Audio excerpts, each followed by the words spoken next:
मोड़ा शाहवली एक सरसब्ज और खूबसूरत गांव था। इसी गांव के एक छोटे से घर में किसान रहा करता था, जिसके दो बेटे थे। किसान हमेशा अपने बेटों को मिलजुल कर और साथ रहने की नसीहत करता रहता था। किसान काफी अरसे से बीमार था। एक दिन उसका अचानक इंतकाल हो जाता है।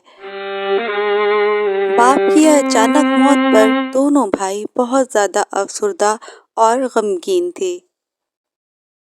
बड़ा भाई बहुत तेज और चालाक था, जबकि छोटा भाई भोला भाला और बेवकूफ सा था। बाप के इंतकाल के कुछ दिनों बाद बड़ा भाई अपने छोटे भाई से कहता है, क्यों ना हम अपने बाप की जायदाद को आपस में तकसीम कर लें। वो अपने छोटे भाई को घर के बाहर लगे आम के दरख्त के पास लेकर आता है और कहता है, छोटे, ये दरख्त हमारे बाप ने बहुत प्यार से लगाया था। इसका ऊपर का हिस्सा मैं ले लेता हूँ और नीचे का हिस्सा तुम ले लो। ठीक है प्यारे भाई। इसके बाद वो दोनों तबेले में आ जाते हैं, जहाँ एक गाय बंधी होती है। बड़ा भाई कहता है, गाय तो एक ही है छोटे। इसका आगे का हिस्सा तुम्हारा हुआ और पीछे का हिस्सा मेरा। अब किसान का सिर्फ एक ब्लैंकेट रह गया होता है, जो बड़ा भाई इस तरह से तकसीम करता है। छोटे, ये ब्लैंकेट दिन में तुम रख लिया करो और रात में मुझे ओढ़ने के लिए दे देना। बेचारे छोटे भाई को अपने बड़े भाई की चालाकियां समझ ही नहीं आती। छोटा सुबह सवेरे उठ के आम के दरख्त को पानी देता, गोडी करता और सफाई करता, जबकि बड़ा भाई आम के मजे लेता। छोटे ने जब ये देखा तो अपने भाई से कहा, भाई मुझे भी आम दो ना। तुम रोज आम तोड़ के लेके जाते हो और मुझे एक आम भी नहीं देते। जिस पे बड़ा भाई कहता, देखो भाई छोटे, दरख्त का ऊपर का हिस्सा तो मेरा है, तो आम भी सारे मेरे हुए। बेचारे छोटे भाई को कुछ समझ नहीं आता और वो वहां से चला जाता है। क्योंकि गाय का आगे का हिस्सा छोटे भाई का था, वो गाय को चारा डालता, पानी पिलाता। छोटा सुबह शाम बाकायदगी से गाय को चारा देता और जब बड़े भाई से दूध का मुतालबा करता तो बड़ा भाई ये कहकर मना कर देता। देखो छोटे, गाय के पीछे का हिस्सा तो मेरा है, इसलिए गाय जो दूध देगी वो सारा मेरा होगा। बेचारे छोटे को दूध की एक बूंद भी ना मिलती। और अब जो ब्लैंकेट छोटे को दोपहर में इस्तेमाल करने के लिए मिला था, वो इसके किसी काम का ना था, क्योंकि दिन में तो गर्मी होती है।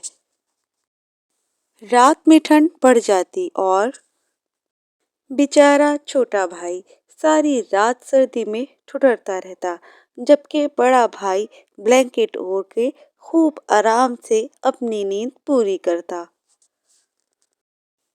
सुबह हो चुकी होती है। जैसे तैसे बेचारे छोटे भाई की रात गुजरती है। छोटा बहुत अफसुर्दा और परेशान हाल एक दरख्त के नीचे बैठा होता है। वहां से एक अजनबी का गुजर होता है। वो इस लड़के को अफसुर्दा हाल देखकर उसके पास आता है और वजह पूछता है। छोटा बहुत उदास होता है। वो रोने लगता है और अजनबी को सारी बात बताता है। अजनबी छोटे को एक मशवरा देता है और कहता है, इस पर अमल जरूर करना।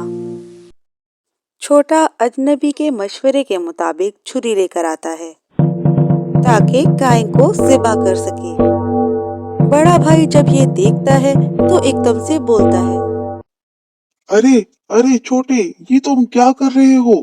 तुम गाय को ज़िबा क्यों कर रहे हो? छोटा कहता है, गाय का आगे का हिस्सा तो मेरा है भाई, इसीलिए मैं उसे काट रहा हूँ। बड़ा भाई जब ये देखता है तो कहता है, छोटे, ऐसा नहीं करो। मैं तुम्हें भी गाय का दूध दे दिया करूंगा। तुम प्लीज गाय को ज़िबा ना करो। हम दोनों भाई मिलकर गाय का दूध इस्तेमाल करेंगे। ये कहकर वो दूध से भरी बाल्टी छोटे को दे देता है। ये लो भाई, इस गाय के दूध में तुम्हारा भी हिस्सा है। इसे तुम रख लो। इसके बाद दोपहर में छोटा कुल्हाड़ा लेकर आम के दरख्त के पास पहुंच जाता है। बड़ा भाई जब छोटे को कुल्हाड़ा लिए देखता है तो जल्दी से घर से भागा भागा आता है। छोटे, छोटे रुको, ये तुम क्या करने जा रहे हो? छोटा कहता है, मुझे लकड़ी की जरूरत है। आम के दरख्त का नीचे का हिस्सा तो मेरा है, इसलिए मैं उसे काट रहा हूँ। मैं इस लकड़ी को जाकर बेच दूंगा। बड़ा भाई कहता है, ये आम से भरा क्रेट तुम ले लो। इस आम के दरख्त में तुम्हारा भी हिस्सा है और ये आम तुम्हारे हैं। अब रह जाता है ब्लैंकेट।